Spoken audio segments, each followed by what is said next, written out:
We learn he's beheaded. We learn his head becomes the head of the Knights Templar. We learn that he really starts the Jesuits as they are, which is still why they wear the mitre hat. And everything around the masculine teachings all come from Oannes himself, or Ea, or a god of the ocean. So in reality, we find that there are many quote unquote gods, because to lesser beings, it's just anything that's more powerful than them. So oftentimes the ancestors or the people who lived on the planet saw the gods as the weather. They saw the gods as monsters that they had witnessed in the ocean. And then there was a specific area which sits somewhere around, like right where you see Italy, that whole area in the Vatican, where this particular being was constantly coming out of the water and teaching a specific group of men. So let's kind of recenter here real quick and make sure that we're not like getting ahead of like comprehending what's happening. So continuously happening, because see, the thing is, and that's why I love when Brother Rich named it Infinity Matrix. I was like, man, I know we're going to do this, because that's exactly what it is. Because every time any kind of soul, I don't care how large it is, precipitates, which I call the participation, meaning you die, technically, your soul comes up out of your body like an ember. And it goes to make its place in the stars. And depending upon how bright it is, it determines the magnitude of how it comes back, because we keep coming back, or forward, as I always say, depending upon what direction you're going in. This is how the quote unquote reincarnation works. This is why it's always good to be in good standing with the Great Mother, because ultimately she's the only one that can really regulate in the deep.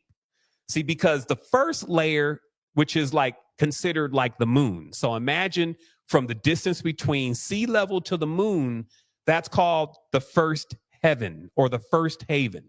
Now take that area and subtract it from the depth of the ocean. So you'll go sea level, and then you'll go down as much as the distance between sea level and the moon on top.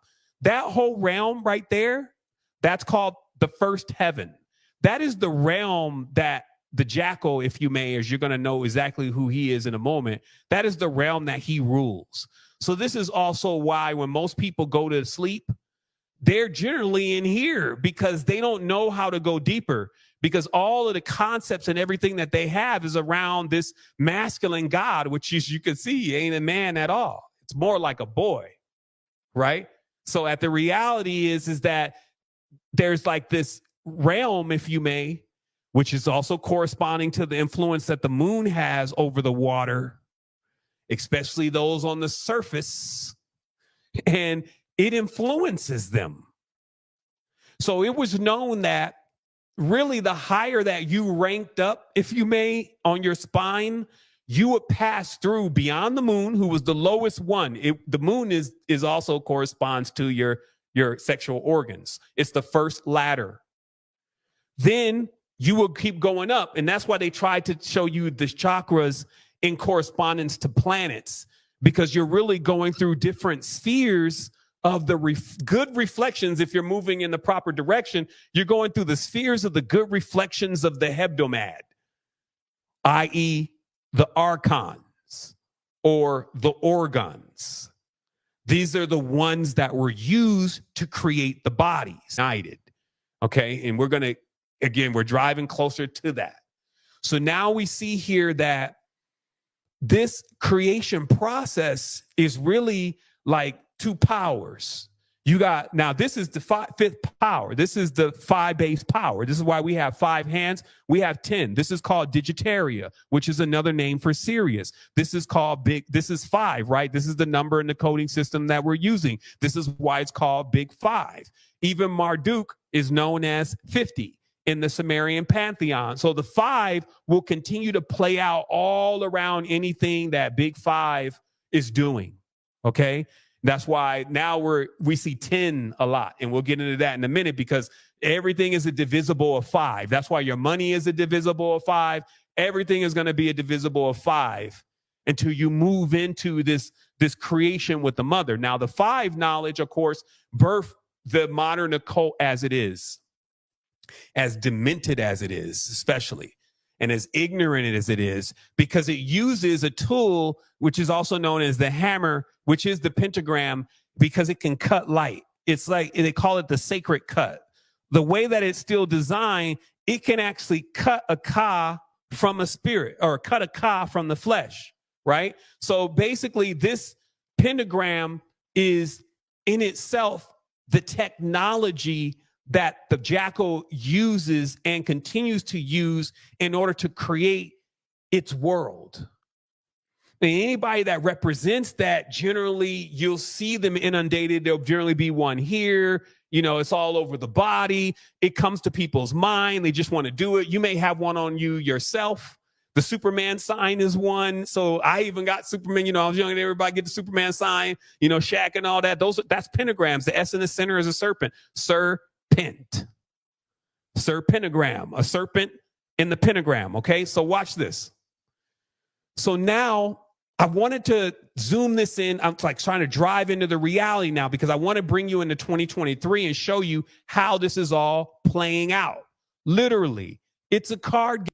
Give me just one quick moment here. Also, if this thing does cut off again, it'll come back in 3 minutes. We're troubleshooting fiber optics. No problem, brother. I'll take this last drink of water and keep going. And then when this runs out, I'll go get the water, because I don't want to hold off here because we're hot on this trail, because I'm going to keep applying pressure. Yes, sir. See, that's what has to happen here, because really what it's about is not trying to convince them to stop doing what they're doing. It's about you waking up to what's going on and understanding your power and how it all works. Then it's you only accelerate from there, because you see it coming from a mile away, and it only reconfirms what you already know. They call this faith. And as faith is continuously built, the more you have more faith that you really know what you're talking about. No matter how far-fetched it seems to everybody else, this gives you strength, because it synchronizes you with truth, which is nature. The real power is for sure nature. Nature will speak to you. All of the healing, all of the plants, but we're far from nature generally. Like, I live right in it. I've been living it for 15 years. That's what keeps me balanced. But at the end of the day, we got to realize in the cities and stuff, we're pretty far from being able to plant something and see and nurture it and watch the whole process and get it to actually start talking to you, because you start speaking this language. But it doesn't mean you have to go out to the jungle to get that. It just means that you have to realize that in the highest levels, as they've already showed you, all they're doing is copying off nature. Right? So, but nature is a lot more deeper than most people think, because people think that nature is just these trees. A lot of those stars, now, if you can, because I had to make sure this gets out, and it's not even in the notes. So remember I told you the earth is like a mirror, but it's 70%, right? Because it's cracked.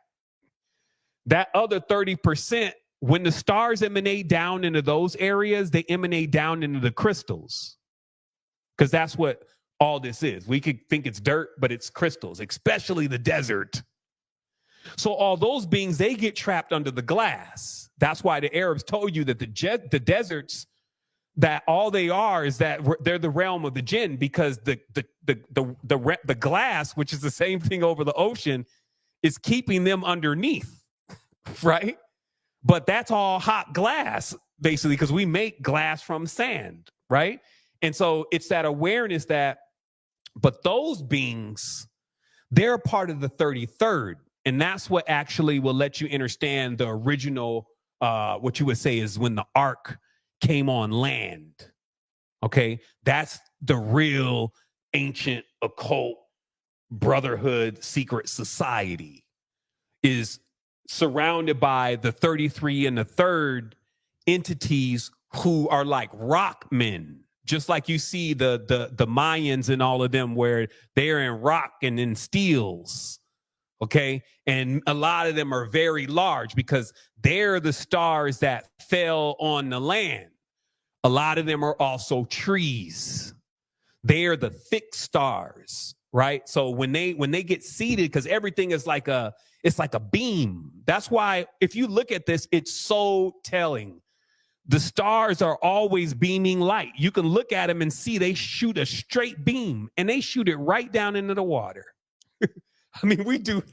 I mean, come on. You're seeing the exotic truth right there in front of you. Then the insemination process happens. Then inception first, not conception. This is why we spent the equivalent of nine months, which is probably around 9,000 years in the ocean, in the deep, coming up through layers of awareness, waxing strong with might. That's why we always go spiritual on them.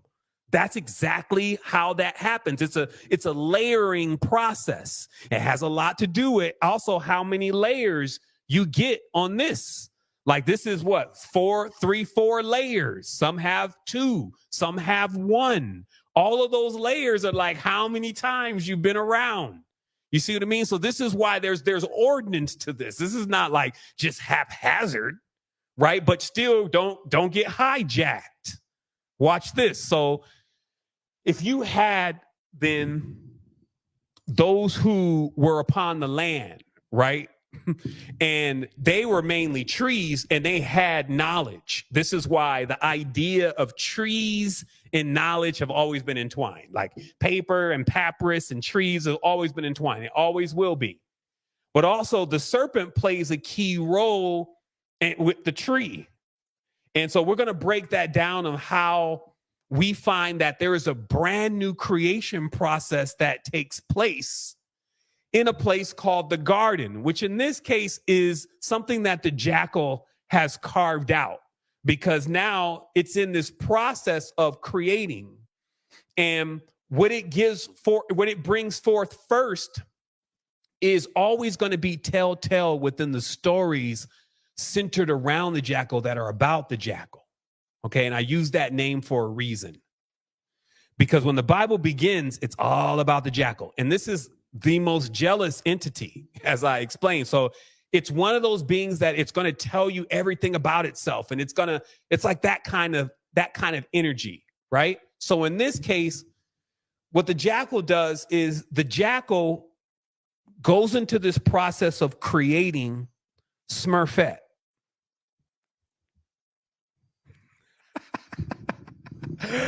I kid you not. Most people miss it. Sometimes you're always trying to find out where a certain man came from, but you really need to be looking at where the woman actually came from, because the man comes from the woman. So Smurfette was the jackal's first creation. It was an external female. We had never seen one of those before.